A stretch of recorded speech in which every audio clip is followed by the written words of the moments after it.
राधे राधे, जय श्री कृष्णा। दोस्तों, हमारे चैनल कृष्ण की आवाज मोटिवेशन में आप सभी का स्वागत है।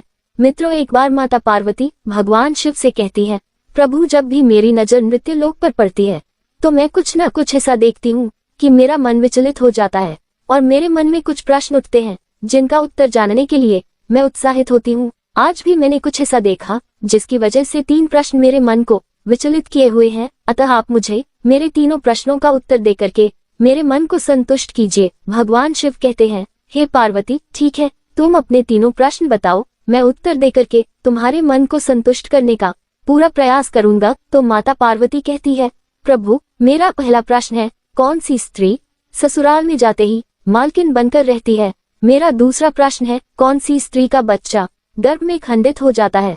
मेरा तीसरा प्रश्न है, स्त्री का कौन सा श्रृंगार खो जाने से पति दुर्घटना का शिकार हो जाता है? भगवान शिव कहते हैं, हे पार्वती, तुम्हारे तीनों ही प्रश्न बहुत ही महत्वपूर्ण हैं। यदि इन प्रश्नों के उत्तर जान करके कोई भी स्त्री इस प्राप्त ज्ञान का उपयोग यदि अपने जीवन में करेगी तो निश्चित ही वह सदा सुहागन रहते हुए जीवन का सर्व सुख भोगेगी। भगवान शिव कहते हैं, हे पार्वती, अब मैं तुम्हें तुम्हारे तीनों प्रश्नों के उत्तर एक छोटी सी कहानी के माध्यम से दूंगा, मगर मेरी एक शर्त है, कहानी को पूरे मन से और अंत तक ध्यान लगाकर सुनना, क्योंकि आधी अधूरी कहानी सुनने से आधा अधूरा ही ज्ञान प्राप्त होता है जो जीवन में किसी काम नहीं आता। तो मित्रों, कहानी शुरू करने से पहले मेरा आप सभी से अनुरोध है कि आप हमारी कहानी में खो जाए उससे पहले हमारे चैनल को सब्सक्राइब अवश्य कर लें और कहानी के अंत तक बने रहें। भगवान शिव कहते हैं, हे पार्वती, गंगा के तट पर एक सुंदर नगर था। उसमें एक व्यापारी परिवार सहित रहता था। उसके परिवार में व्यापारी पति पत्नी, उसका पुत्र और पुत्र वधू रहते थे। पुत्र का नाम अजीत सेन और पुत्र वधू का नाम शीलवती था। अजीत सेन व्यापार के सिलसिले में कई दिनों तक बाहर रहता था, जबकि उसकी पुत्र वधू घर पर सास ससुर की सेवा करती थी। पूरा परिवार सुखी और प्रसन्न रहता था। भगवान शिव कहते हैं, हे पार्वती, अब एक दिन शीलवती आधी रात के बाद में खाली घड़ा लेकर बाहर गई और बहुत देर के बाद में लौटी तो उसके ससुर ने उसे वापस लौटते देख लिया। फिर उसे शीलवती के चरित्र पर पूरी तरह शंका हो गई और उसने वह बात अपने बेटे यानी शीलवती के पति से कह दी कि तुम्हारी पत्नी का चरित्र ठीक नहीं है, ये रात्रि के समय घंटों बाहर रहती है। भगवान शिव कहते हैं, हे पार्वती, उधर तो शीलवती के पति का दिमाग चिंतित होने लगता है और वह अपनी पत्नी से दूरी बनाने की सोचने लगता है। अब इधर शीलवती का ससुर जो था वह अपने मन में सोचता है कि मेरा बेटा बाहर गया हुआ है, ऐसे में बहू का यह आचरण आपत्तिजनक है, इससे मेरा कुल कलंकित हो जाएगा, इस चरित्रहीन बहू को घर में रखना ठीक नहीं है। फिर इस प्रकार उसने अपनी पत्नी से चर्चा की और बहू को पीहर छोड़ देने का निर्णय किया। भगवान शिव कहते हैं, हे पार्वती, अगले दिन ससुर जो था शीलवती को रथ में बिठा करके स्वयं रथ हाँकते हुए उसके पीहर की ओर चल पड़ा। अब रास्ते में एक छोटी सी नदी मिली। ससुर ने बहू से कहा, तुम रथ से उतर करके जूते उतार कर नदी पार कर लो। भगवान शिव कहते हैं, हे पार्वती, किंतु शीलवती ने बिना जूते उतारे ही नदी पार कर ली। तो ससुर ने मन में सोचा कि यह स्त्री तो दुष्चरित्र होने के साथ साथ अवज्ञाकारी भी है। मैंने इससे कहा कि जूता उतार करके तुम नदी को पार करना, लेकिन ये तो जूते पहनकर ही नदी को पार करने लगी। भगवान शिव कहते हैं, हे पार्वती, अब थोड़ा आगे जाने पर रास्ते के किनारे एक खत मिला जिसमें मूंग की फसल लहरा रही थी। फिर ससुर ने किसान के भाग्य की प्रशंसा करते हुए कहा, देखो कितनी सुंदर फसल है, इस बार तो किसान खूब लाभ कमाएगा। फिर ससुर की बात को सुन करके शीलवती ने उत्तर दिया, पिताजी, आप ठीक कहते हैं, मगर ये फसल जंगली जानवरों से बच जाए तभी किसान को लाभ होगा, अन्यथा नहीं होगा। फिर तो ससुर इस प्रकार अपने बेटे की बहू की बातों को सुन करके एकदम से मन ही मन में नाराज हुआ, क्योंकि उसको अपने बेटे की बहू की बातें कुछ अटपटी लगी, लेकिन वह कुछ नहीं बोला। भगवान शिव कहते हैं, हे पार्वती, अब कुछ दूर और चलने के बाद में वह दोनों एक नगर में पहुंचे जहाँ के लोग बहुत ही सुखी और प्रसन्न दिखाई दे रहे थे। तो ऐसा देखकर कि ससुर के मुंह से निकला, कितना सुंदर नगर है। तो शीलवती बोली, पिताजी, आपकी बात तो ठीक है, यदि इसे उजाड़ा न जाए तो। अब तो ससुर को बहू की बात अच्छी नहीं लगी, किंतु वह फिर भी कुछ नहीं बोला। अब कुछ दूर आगे जाने पर उसे एक राजपुत्र दिखाई पड़ा, जिसे देख करके ससुर फिर बोल पड़ा, अरे वाह, ये युवक तो देखने में कितना शूरवीर लगता है। भगवान शिव कहते हैं, हे पार्वती, फिर ससुर की बात सुन करके शीलवती पर रुका नहीं गया और वह बोल पड़ी, पिताजी, आप ठीक कहते हैं, लेकिन यदि कहीं इसे पीटा नहीं गया तो। अब तो इस प्रकार वह ससुर क्रोधित हो गया, किंतु किसी प्रकार उसने अपने क्रोध को रोका और आगे बढ़ा। थोड़ी देर बाद दोपहर हो गई। भगवान शिव कहते हैं, हे पार्वती, व्यापारी एक घने बरगद के पेड़ के नीचे रथ को रोक करके पेड़ की जड़ में बैठ करके आराम करने लगा, जबकि शीलवती पेड़ से दूर जमीन पर बैठ गई। अब ये देख करके व्यापारी ने सोचा कि यह कैसी औरत है जो हमेशा उल्टा ही काम करती है। अब थोड़ी देर आराम करने के बाद में फिर वो दोनों आगे बढ़े और थोड़ा आगे बढ़ने पर शीलवती की ननिहाल आ गई। रास्ते में उसका मामा मिल गया, फिर जिद करके उन दोनों को घर ले गया, उनका खाना खिलाया और फिर पूर्ण आकर के शीलवती का ससुर रथ में लेट गया। अब अपने ससुर को रखना लेटा देख करके शीलवती भी रथ के पास ही जमीन पर बैठ गई। भगवान शिव कहते हैं, हे पार्वती, उधर शीलवती का ससुर रथ में लेटा हुआ था, तब तक एक बबुल के पेड़ पर बैठा हुआ एक कौवा कांव कांव करने लगता है। अब लगातार कांव कांव की आवाज सुनकर के शीलवती कहने लगती है, अरे कौवा, तू थकता क्यों नहीं? एक बार तो कल रात को मैंने एक पशु की बोली सुनकर के उसके अनुसार कार्य करने की कोशिश की तो मुझे घर से निकाला जा रहा है। अब तुम्हारी बात मान करके मैं एक नई आफत मोल ले लूं, क्योंकि कल रात मैंने एक गीदड़ की आवाज सुनी थी और मैं दौड़ करके नदी के किनारे गई तो मैंने क्या देखा कि किनारे पर लगे हुए एक मुर्दे के शरीर पर बहुमूल्य आभूषण है। उतार कर घर ले आई और उसी के कारण मेरे ससुर ने मुझे चरित्रहीन साबित कर दिया, जबकि सच्चाई जानने की बिल्कुल कोशिश नहीं की। और आज तू बबुल के पेड़ पर बैठ करके कांव कांव कर रहा है और मुझे ये बता रहा है कि इस बबुल के पेड़ की जड़ में बहुत बड़ा खजाना है। तो मैं क्या करूं? तो क्या मैं इस खजाने को निकाल करके आज फिर एक नई विपत्ति मोल ले लूं? अब मैं क्या करूं? यदि मैं पशु पक्षियों की बोली समझती हूं तो इसमें मेरा दोष क्या है? भगवान शिव कहते हैं, हे पार्वती, उधर शीलवती और कौवे की बातें शीलवती का ससुर ध्यान से सुन रहा था।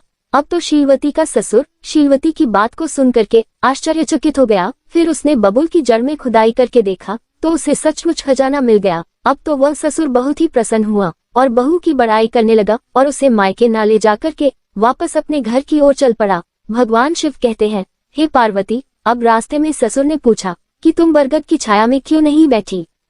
तो शीलवती ने उत्तर दिया, वृक्ष की जड़ में सर्प का भय रहता है, ऊपर से चींटियां भी बीट करती हैं, इसलिए वृक्ष की जड़ से दूर बैठना ही बुद्धिमानी है।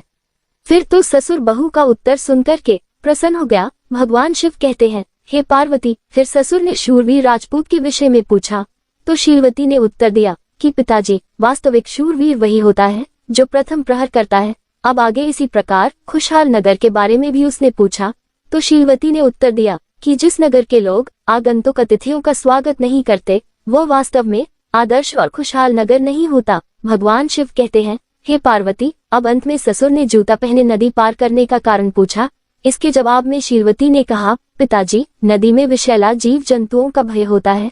इसके अलावा नदी तल में कंकर पत्थर होते हैं, इसलिए नदी तालाब को हमेशा जूते पहनकर ही पार करना चाहिए। भगवान शिव कहते हैं, हे पार्वती, इस प्रकार शीलवती का ससुर उसकी बुद्धिमत्ता पूर्ण बातें सुनकर के अति प्रसन्न हुआ और उसके हृदय में शीलवती के लिए प्रेम और सम्मान बढ़ गया। वह समझ गया कि मेरे बेटे की बहू बहुत ही बुद्धिमान है। मैं इसे आज तक गलत समझता था, लेकिन इसकी बराबर चालक तो कोई बिरला स्त्री ही होती है। अब मुझे पूरा विश्वास है कि मेरे बेटे की बहू शीलवती घर की जिम्मेदारी को पूरी तरह से संभाल सकेगी। और फिर ऐसा सोच कर के ससुर ने शीलवती को घर की सारी चाबियां दे दी और कहा, बेटी, आज से घर की जिम्मेदारी तुम्हारी है, जैसे भी घर चलाओ तुम जानो। भगवान शिव कहते हैं, हे पार्वती, इधर तो शीलवती घर की मालकिन बन जाती है और उधर शीलवती की चरित्रहीनता की बात शीलवती के ससुर ने पहले ही बिना जांचे परखे शीलवती के पति को बता दी थी, जिसकी वजह से शीलवती की समझ में झूठी बदनामी हो रही थी। और उधर शीलवती का पति भी चरित्र को लेकर के शीलवती से दूरी बनाने की सोचने लगा। उसने शीलवती के पास में आना जाना बंद कर दिया। फिर एक दिन शीलवती, जो कि वास्तव में एक चरित्रवान स्त्री थी, लक्ष्मी की उपासना करती है तो लक्ष्मी उसके सपने में आ जाती है। तो शीलवती कहती है, हे माँ, मुझे ऐसी कौन सी कथा हो गई जो कि समाज में मेरी झूठी बदनामी हो रही है? मेरे पति मुझसे दूर होते जा रहे हैं, मेरा गर्भ खंडित हो जाता है। भगवान शिव कहते हैं, हे पार्वती, फिर शीलवती की बात को सुन करके लक्ष्मी कहती है, बेटी चिंता मत करो, तुमने मुझे सच्चे मन से याद किया है, इसलिए मैं तुम्हारे सपने में आई हूँ। मैं तुम्हें बताती हूँ कि तुम्हारे ऊपर ये सब परेशानी क्यों है।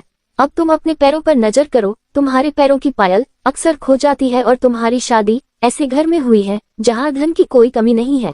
ऊपर से तुम ही घर की मालकिन हो, इसीलिए तुम नई पायल लाकर पहन लेती हो, जबकि पायल का बार बार खोना ठीक नहीं होता। हमेशा ध्यान रखो, यदि दाएं पैर की पायल गुम होती है तो समझ में स्त्री को बदनामी झेलनी पड़ती है और उसका सुख चैन छिन जाता है। वही बाएं पैर की पायल गुम हो जाने से या तो पति की दुर्घटना में मृत्यु हो जाती है या फिर पत्नी से दूर हो जाता है। इसलिए पायल हमेशा सोमवार या शुक्रवार को पहनो और नजर रखो कहीं गुम न हो पाए। भगवान शिव कहते हैं, हे पार्वती। फिर लक्ष्मी ने शीलवती को पायल दी और एक अंगूठी दी और कहा, बेटी, चांदी की अंगूठी हमेशा सोमवार या शुक्रवार को धारण करने से किसी स्त्री का गर्भ खंडित नहीं होता। और फिर लक्ष्मी इतना कहकर के अंतर्ध्यान हो गई। भगवान शिव कहते हैं, हे पार्वती। लक्ष्मी के जाते ही शीलवती एकदम से उठी। सुबह को शुक्रवार था। शीलवती ने वह अंगूठी और पायल को धारण किया। वैसे ही सभी समाज वाले शीलवती का सम्मान करने लगे और समय आने पर पुत्र की प्राप्ति हुई और पुत्र का जन्म होते ही शीलवती का पति भी आ गया।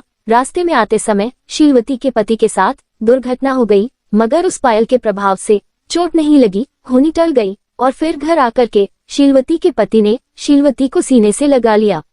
भगवान शिव कहते हैं, हे पार्वती, अब तुम अपने पहले प्रश्न का उत्तर सुनो। तुम्हारा पहला प्रश्न था कि कौन सी स्त्री ससुराल में जाते ही मालकिन बनकर रहती है। तो समझ लो, जो स्त्री शीलवती की तरह बुद्धिमत्तापूर्ण बातें करती है, ससुराल को अपना घर समझती है, सास ससुर की आज्ञा का पालन करते हुए उनकी सेवा करती है, ऐसी स्त्री ससुराल में हमेशा मालकिन बनकर रहती है। भगवान शिव कहते हैं, हे पार्वती, अब तुम अपने दूसरे प्रश्न का उत्तर सुनो। तुम्हारा दूसरा प्रश्न था कि स्त्री का कौन सा श्रृंगार खो जाने से पति दुर्घटना का शिकार हो जाता है। यदि स्त्री के दाएं पैर की पायल खो जाए तो समझ में बदनामी, और अगर बाएं पैर की पायल खो जाए तो पति दुर्घटना का शिकार हो जाता है। साथ ही सोमवार या शुक्रवार को छोड़कर यदि कोई भी स्त्री और किसी दिन पायल पहनती है तो उसका पति हमेशा के लिए दूर हो जाता है। भगवान शिव कहते हैं, हे पार्वती, अब तुम अपने तीसरे प्रश्न का उत्तर सुनो। तुम्हारा तीसरा प्रश्न था, कौन सी स्त्री का बच्चा गर्भ में खंडित हो जाता है।